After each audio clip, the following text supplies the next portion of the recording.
অমল রুমিকে তার রুমে নিয়ে গিয়ে আপাতমস্তক চুম্বনে সিক্ত করে তুলল। রুমিও একেবারে তাকে বাধা দেয়নি। সেও উন্মুক্তভাবে নিজেকে উজাড় করে দিয়েছিল অমলের কাছে। তারপর ধীরে ধীরে দরজা বন্ধ করে অমল। এরপর মাস 3 পরের ঘটনা। অমল অন্য জায়গায় বিয়ে করে নেয়। একেবারে ভেঙে পড়েছিল রুমি। নাওয়া খাওয়া প্রায় বন্ধই করে দিয়েছিল। সেই সময় মা তাকে বিয়ে করে নেওয়ার জন্য প্রস্তাবটা দিয়েছিল। গল্প সঙ্গে চায়ের আড্ডায় আমি ইন্দ্রাণী। আজকের গল্প সান্নিধ্য। আপনারা যারা আমার এই চ্যানেলটিকে প্রথমবার শুনছেন, যদি আপনাদের কাহিনীটি ভালো লেগে থাকে তাহলে দয়া করে সাবস্ক্রাইব করে আপনাদের অমূল্য মতামত জানাবেন এবং অবশ্যই একটি লাইক দেবেন। সঙ্গে থাকুন, শুনতে থাকুন আজকের গল্প সান্নিধ্য। কি বলছো কি? একটা ডিভোর্সি ছেলের সঙ্গে আমার বিয়ে ঠিক করেছো তোমরা? যার পর নাই অবাক হয়ে গেল রুমি। অভিমানে প্রায় কান্নাই এসে গেল তার। মা বাবা কি করে এরকম করতে পারে? মাস 3 আগে প্রেমিক অমল অন্য জায়গায় বিয়ে করে নিয়ে একেবারে ভেঙে পড়েছিল রুমি। নাওয়া খাওয়া প্রায় বন্ধই করে দিয়েছিল। সে সময় মা তাকে বিয়ে করে দেওয়ার জন্য প্রস্তাবটা দিয়েছিল। মা বলেছিল, এইরকম ছেলের জন্য মন খারাপ করে বসে থাকাতে অনেক আগেই তোর বিয়ে করে নেওয়া উচিত ছিল। রাগে দুঃখে খুবই বিধ্বস্ত রুমি বলে দিয়েছিল, তোমরা যা ভালো বোঝো তাই করো।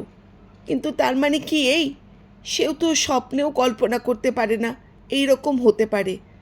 তোর বাবা খোঁজ নিয়েছে রে, ছেলেটা খুব ভালো, পরিবারও ভালো, তুই না করিস না মা। তারপর তো তুই জানিস তোর বাবার কি অবস্থা।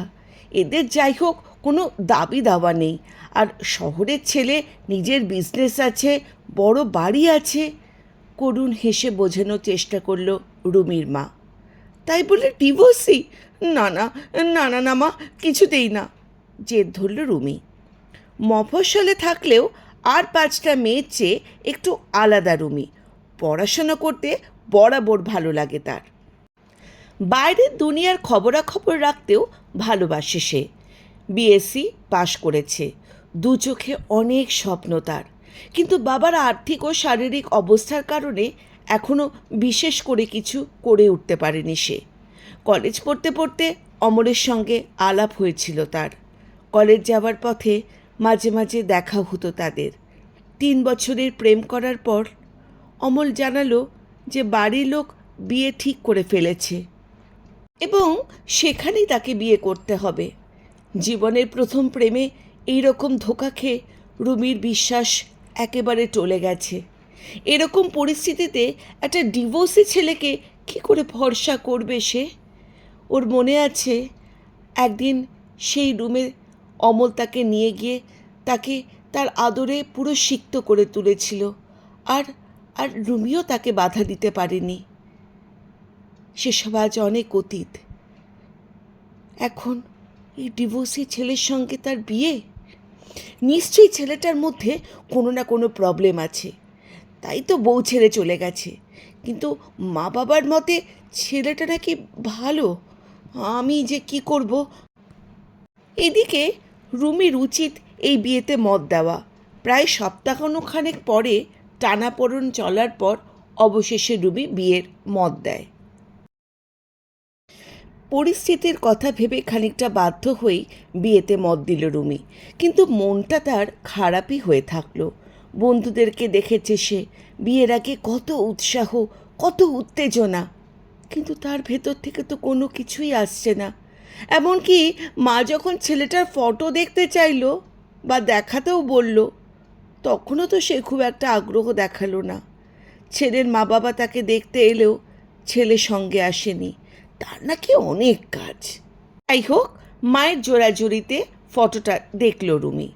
ও বাবা, এখানে তো কিছুই ভালো করে বোঝা যাচ্ছে না। কোনো একটা অনুষ্ঠানে আরও অনেকের মাঝে দাঁড়িয়ে আছে লোকটা, মুখটা নিচের দিকে, একেবারে যে কুৎসিত নয় সেইটুকুই শুধু বোঝা যাচ্ছে। এইরকম একটা ফটো দেওয়ার কী মানে? রুমির অবশ্য এসবে কিছু যায় আসে না। সে বুঝে নিয়েছে বাবা মার জন্য এই বিয়েটা তাকে করতেই হবে। নির্দিষ্ট দিনে বিয়ে হয়ে গেল রুমির। যেহেতু এটা দ্বিতীয়বার বিয়ে, তাই দেবাঞ্জনের কথা মতো বেশি ধুমধাম করে হয়নি। তাতে একদিক দিয়ে সুবিধে হয়েছে রুমিদের, বেশি খরচ করার সামর্থ্য নেই তাদের। ফুলশয্যার রাতে খুব অদ্ভুত ব্যবহার করলো দেবাঞ্জন। রুমির সাথে কোনো কথাই বলল না। ঘরে ঢুকেই জামা কাপড় ছেড়ে সোফাতে শুয়ে পড়ল। বিয়ের সময় থেকে রুমি লক্ষ্য করছে ভীষণ গম্ভীর দেবাঞ্জন। হাসা তো দূরের কথা, কারোর সঙ্গে কথা পর্যন্ত বলে না। মোট কথা, তাকে দেখে তার ভেতরে কি চলছে একদম বোঝা যায় না। আপাতত রুমিও বিশেষ মাথা না ঘামিয়ে নিশ্চিন্ত হয়ে শুয়ে ঘুমিয়ে পড়ল। পরদিন সকালে বেশ দেরি করে ঘুম ভাঙল রুমির। দেখল দেবাঞ্জন ঘরে নেই। তাড়াতাড়ি উঠে ফ্রেশ হয়ে নিচে চলে আসলো সে। শাশুড়ি মা তাকে ব্রেকফাস্ট সেরে রেডি হয়ে নিতে বলল। রুমি জানতে পারল শহরের অন্য এক প্রান্তে অন্য একটা বাড়িতে থাকে দেবাঞ্জন। সেখানেই তার বিজনেস, আর সেখানেই এখন তাকে যেতে হবে। ওখানেই থাকবে সে দেবাঞ্জনের সঙ্গে। কথাটা শুনেই হাত পা ঠান্ডা হয়ে গেল রুমির। এখনো পর্যন্ত দেবাঞ্জনের সঙ্গে তার একটা কথাও হয়নি। মানুষটাই বা কীরকম তাও সে কিছু জানে না। কি করে একসঙ্গে থাকবে সে?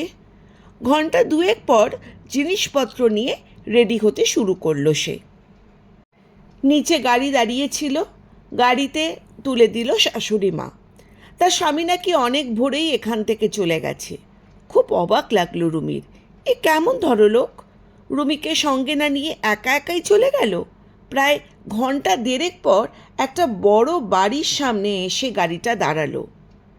এই বাড়িটা বৌদি, এখানেই দাদাবাবু থাকেন, বলল ড্রাইভার। জিনিসপত্র নামিয়ে বাড়ির ভেতরে রেখে দিয়ে আসলো। ধীর পায়ে এগিয়ে চলল রুমি। দরজার সামনে আসতে একজন মধ্যবয়স্ক মহিলা কোথা থেকে বেরিয়ে এলো। ও বৌদি, এসো গো বৌদি, বলে হাসি মুখে রুমিকে ভেতরে আসতে বলল মহিলা। ভেতরে ঢুকে চারিদিকে দেখল রুমি। বিশাল বড় ড্রয়িং রুম, সব রকম আসবাবপত্র আছে, কিন্তু কেমন যেন শ্রীহীন। কেমন যেন একটা শীতল বিষণ্ণতা চারিদিকে যেন ছেয়ে রয়েছে। মুহূর্তের মধ্যে মন খারাপ হয়ে গেল রুমির। এ কোথায় এলো সে? বৌদি, আমার নাম ঝর্ণা, আমি দাদার রান্নার লোক, এ বাড়িতেই থাকি। চলো তোমাকে তোমার ঘরটা দেখিয়ে দিই, তারপর তুমি জামা কাপড় ছেড়ে নাও, আমি তোমার জন্য চা বানাচ্ছি। সামনে এসে বলল ঝর্ণা। ওপরে যে ঘরটাতে ঝর্ণা তাকে নিয়ে এলো, সেখানে এসেও তার ঠিক একই রকম অনুভূতি হলো। জামা কাপড় ছেড়ে নিচে এলো সে।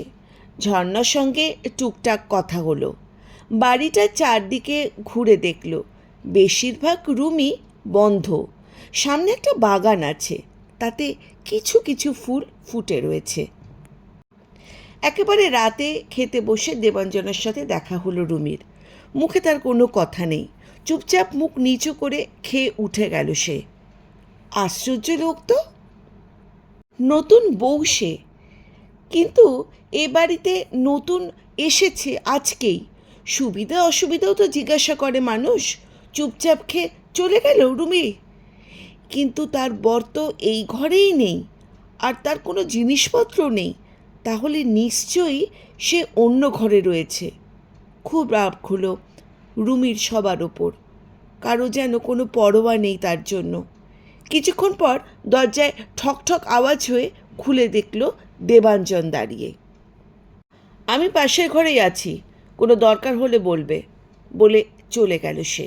রুমিকে কিছু বলার সুযোগও পর্যন্ত দিল না। খুব একটা অদ্ভুত মানুষের সঙ্গে তার যে বিয়ে হয়েছে সেটা বুঝতে পারল রুমি। কি করে থাকবে সে এখানে? কি করবে সারাদিন? ভাবতেই কান্না পেয়ে গেল তার। নিজের ভাগ্যের ওপর রাগ হলো। বিছানায় শুয়ে এ কথা ও কথা ভাবতে ভাবতে কোন সময় ঘুমিয়ে পড়ল রুমি। এইভাবে দুদিন কেটে গেল। সারাদিন শুয়ে বসে থেকে বিরক্ত হয়ে গেল রুমি। ঝর্ণা তাকে কোনো কাজ করতে দেয় না। বরের সঙ্গে সারাদিন দেখাই হয় না তার। রাতে একসঙ্গে খেতে বসলেও কোনো কথা বলে না দেবাঞ্জন। চুপচাপ খেয়ে উঠে অন্য রুমে শুতে চলে যায়। কিসের জন্য যে সে বিয়ে করেছে এটাই সারাক্ষণ ভাবে রুমি। পরদিন দুপুরে খাওয়ার পর রুমি আবার পুরো বাড়িটা ঘুরে দেখতে লাগলো। নিচের তলার ঘরগুলো দেখতে দেখতে একটা ঘরে ঢুকে সে হঠাৎ অবাক হয়ে গেল। কত বই সাজানো, 4টে আলমারিতে শুদ্ধ বই। খুব উত্তেজিত হয়ে বই বার করে দেখতে লাগলো রুমি। কি ভালো ভালো সব বই, সায়েন্সের বই, এনসাইক্লোপিডিয়া, দেশি বিদেশি কত গল্পের বই। মনটা আনন্দে ভরে গেল রুমির। বই বার করে সে পড়তে শুরু করলো। ঘরে একটাই টেবিল চেয়ার আছে, সেখানে বসে পড়ল। কিন্তু দিনের বেলা লাইট জ্বালিয়েও আলো বেশ কম ঘরটাতে। তবু সেই আলোতেই একটা গল্পের বই পড়তে শুরু করলো সে। পড়তে পড়তে কখন যে সে ঘুমে ঢলে পড়েছে সে নিজেই জানে না। হঠাৎ মাথায় কারোর ছোঁয়া লাগতে চমকে উঠল সে। সামনে গম্ভীর মুখে দাঁড়িয়ে আছে দেবাঞ্জন। সম্ভবত ঘুমের মধ্যে টেবিলের দিকে ঝুলে গিয়েছিল রুমির মাথা, তুলে দিয়েছে দেবাঞ্জন। তাকে দেখে ভয় পেয়ে গেল রুমি। অনেকগুলো বই বার করেছে সে, নিশ্চয়ই দেবাঞ্জন তাকে বকবে এবার। কিন্তু অদ্ভুত, কিছু না বলেই বেরিয়ে গেল সে। তাড়াতাড়ি করে বইগুলোতে জায়গা মতো রেখে দিয়ে বেরিয়ে এলো রুমি। রাত 8টা বেজে গেছে। এতক্ষণ ধরে সে ঘুমিয়েছে। যাই হোক, মনের মধ্যে সামান্য হলেও একটু খুশি হলো তার। আপাতত কিছুদিন বই পড়েই সময় কাটানো যাবে। খাবার টেবিলে যথারীতি কোনো কথা বলল না দেবাঞ্জন। পরদিন দুপুরে খাওয়ার পর আবার সেই ঘরে এসে রুমি দাঁড়ালো। লাইট জ্বলতেই ঝকঝক করে উঠল চারদিক। চমকে গেল সে। কালকেই তো আলোটা একটু মিটমিট করছিল, তার মানে কি লাইটটা পাল্টানো হলো? মুহূর্তের মধ্যে একটা ভালো লাগা তৈরি হলো তার মনে। স্বামী মানুষটাকে, তার মানে সে বুঝেছে যে রুমি বই পড়তে ভালোবাসে এবং সেই জন্যই ঘরের লাইটটা সময় করে পাল্টেও দিয়েছে। অতটা উদাসীন নয় তাহলে। মনের আনন্দে বেশ কিছু বই বার করে পড়তে শুরু করলো রুমি। পড়তে পড়তে একসময় অন্য দুনিয়ায় চলে গেল সে। হঠাৎ পেছনে আওয়াজ পেয়ে চমকে ফিরে দেখল দেবাঞ্জন দাঁড়িয়ে আছে। ধড়ফড় করে উঠে দাঁড়ালো সে। বসো বসো। আমি বলছিলাম, তুমি যদি এরকম বই পড়তে ভালোবাসো আর যদি তোমার নতুন কোনো বই লাগে, যেখানে এইখানে বই যদি সেগুলো না থাকে, তুমি আমাকে বলতে পারো, আমি তোমার জন্য বই আনিয়ে দেব। একদম শান্ত গলায় বলল দেবাঞ্জন। রুমি খেয়াল করলো অন্য সব সময়ের মতন কঠিন লাগছে না মানুষটাকে, বরং বেশ কমনীয় লাগছে তার শ্যামলা পুরুষালী চেহারা। কোনো কথা না বলে ঘাড় নেড়ে শুধু সম্মতি জানালো রুমি। চলে গেল দেবাঞ্জন। মনটা একটা অদ্ভুত ভালো লাগায় ভরে গেল রুমির। তবে কি সে তার স্বামীকে ভুল বুঝেছে? পরদিন সকালে ব্রেকফাস্ট খেয়ে রুমি ঠিক করলো দেবাঞ্জনের বিজনেস কেমন চলছে দেখতে যাবে। বাড়ির পেছনেই তার ওয়ার্কশপ আছে বলে শুনেছে সে ঝর্ণার কাছে। ফার্নিচারের বিজনেস দেবাঞ্জনের। একা একাই সেদিকে পা বাড়ালো রুমি। ওয়ার্কশপের ভেতরে এসে অবাক হয়ে গেল রুমি। অনেক লোক কাজ করছে। বেশ বেশ বড়সড় একটা কাঠের টুকরোর ওপর খুদে খুদে ডিজাইন করা, আর সেই ডিজাইনটার অবিকল চিত্তে কাজ করে যাচ্ছে দেবাঞ্জন মন দিয়ে। কি সুন্দর সে নকশা! মুগ্ধ হয়ে দেখল রুমি। দেবাঞ্জনের যেন কোনো দিকে হুঁশই নেই। দাদা, ও দাদা, ডাক দিল একটা ছেলে। মুখ তুলে রুমিকে দেখে একেবারে চমকে উঠল দেবাঞ্জন, আর সঙ্গে সঙ্গে একটা লাজুক হাসি তার মুখে খেলে গেল। এই প্রথম তাকে হাসতে দেখল রুমি। বাচ্চাদের মতন সরল অমলিন ওই হাসি। তুমি এখানে? চারদিকে কাঠের গুঁড়ো আর ধুলো যে, কোথায় যে তোমাকে বসতে দিই বলো তো? এদিক ওদিক তাকিয়ে কুণ্ঠিত দেবাঞ্জন বলে উঠল। আপনি এসব করেন তা তো জানতাম না। এই প্রথম দেবাঞ্জনকে সরাসরি কিছু বলল রুমি। ও বাবা, না হলে আর কে করবে? এ ব্যাপারে দাদা কাউকে ভরসা করে না। এই যে প্রত্যেকটা ফার্নিচার দেখছেন, প্রত্যেকটার গায়ে নকশা দাদা নিজে হাতে করে, বলল সেই ছেলেটি। এই নকশাই তো আমাদের ট্রেডমার্ক। ওটার জন্যই তো এত ডিমান্ড আমাদের ফার্নিচারের। গর্বের হাসি হেসে উত্তর দিল দেবাঞ্জন। স্টোরে নিয়ে গিয়ে রুমিকে বেশ কিছু নকশা দেখালো দেবাঞ্জন। এক দৃষ্টিতে তাকে দেখছিল রুমি।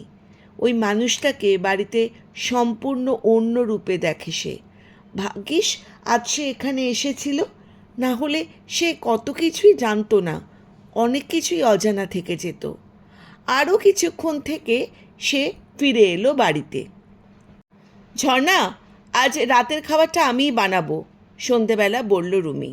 প্রথমে রাজি না হলেও একসময় রাজি হয়ে গেল ঝর্ণা। যদিও খুব ভালো কিছু রান্নার রুমি জানে না, তবু আজ যেন স্বামীর জন্য রান্না করার খুব ইচ্ছে করছে।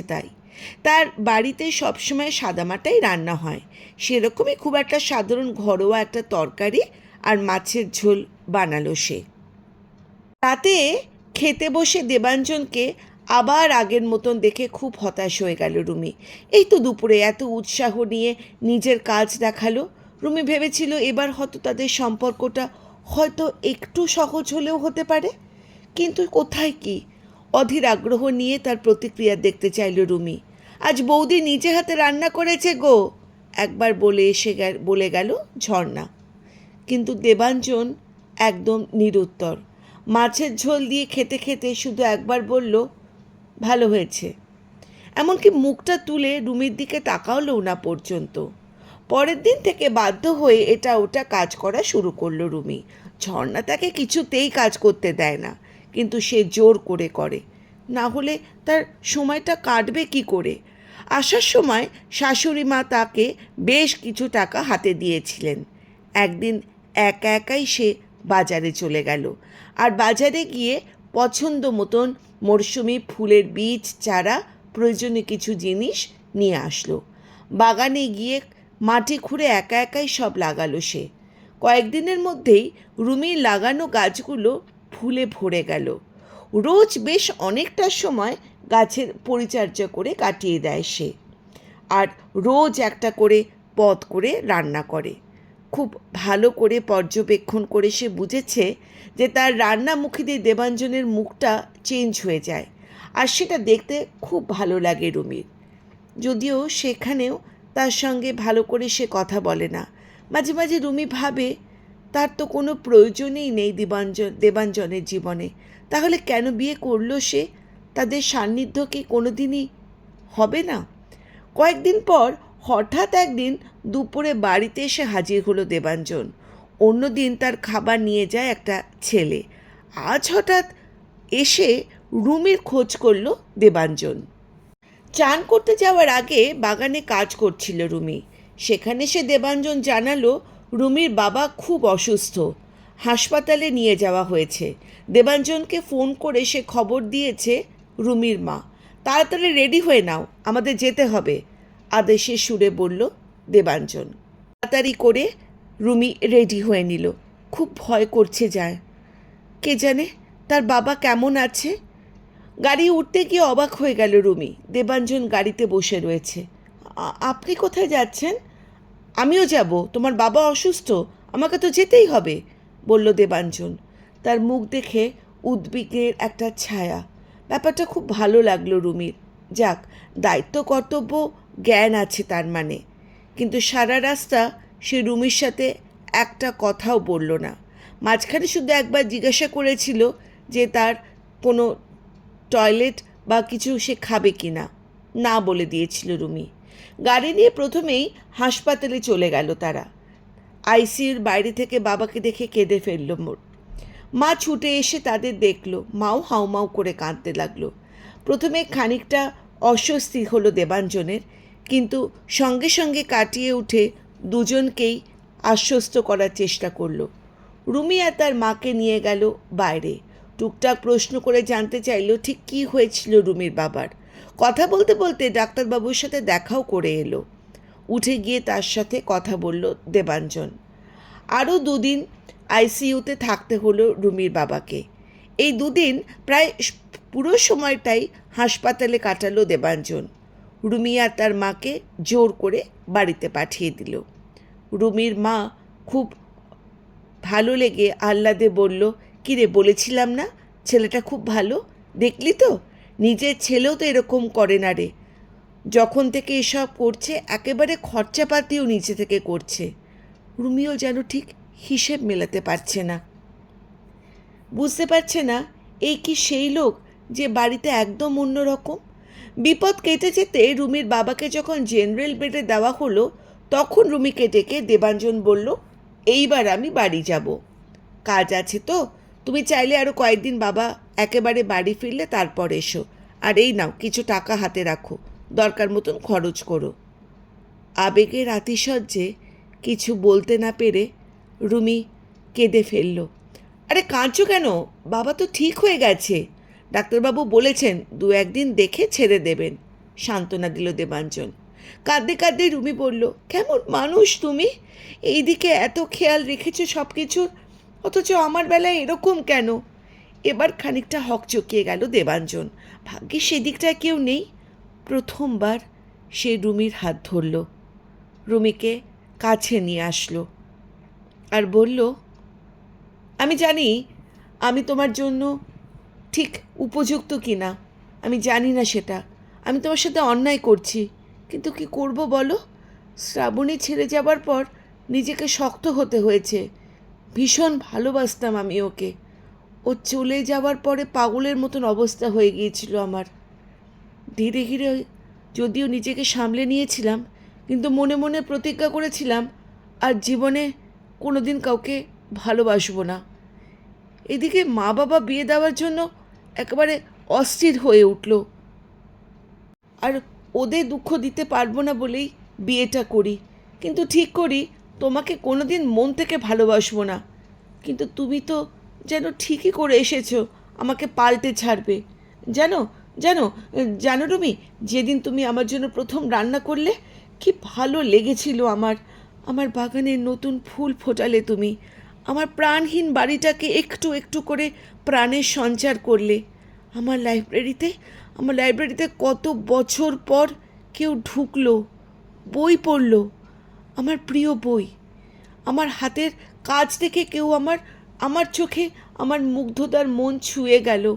আর এইসবের মধ্যে দিয়ে আমি আবার তোমাকে ভালোবাসতে শুরু করেছি। হ্যাঁ রুমি, আমি তোমাকে খুব ভালোবেসে ফেলেছি। তাহলে দূরে সরিয়ে রাখিয়েছ কেন বলো? অভিমানে ঝরে পড়ল রুমির গলায়। মাথা নিচু করে দেবাঞ্জন বলল, ঠিক আছে, আর ভুল হবে না। তার কথা শুনে আচমকা লজ্জা পেয়ে গেল রুমি। জানলা দিয়ে সূর্যের আলো এসে তার মুখে পড়েছে। আলোয় মাখামাখি সেই মুখের দিকে তাকিয়ে প্রতিজ্ঞা করল দেবাঞ্জন আর কোনো কষ্ট দেবে না রুমিকে। পুরনো স্মৃতি আঁকড়ে রেখে নিজেও আর কষ্ট পাবে না।